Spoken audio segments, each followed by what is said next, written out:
Милиони граждани по света свеждат глави в знак на почитане паметта на милионите жертви на Холокоста.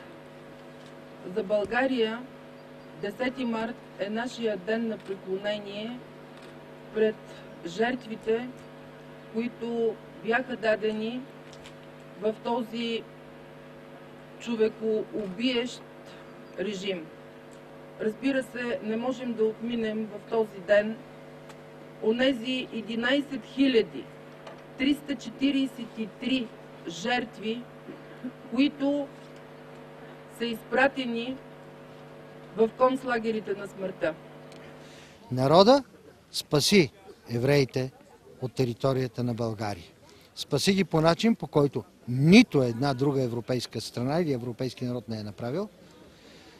А българската власт, типично по-нашенски, с много кражби и корупция, депортира 11 300 евреи в лагерите на смъртта.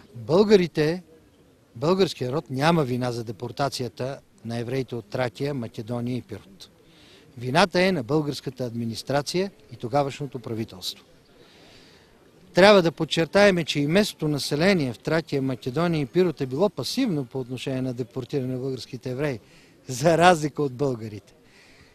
Моля да не се приписва на българския народ каквато и да е вина за тези нещастни хора. Помнейки това, трябва да говориме още по-силно какво направи българския народ, обикновените български хора и Българската православна църква. Защото няма друга християнска църква, чието иерарси до един да са застанали зад каузата на българските евреи.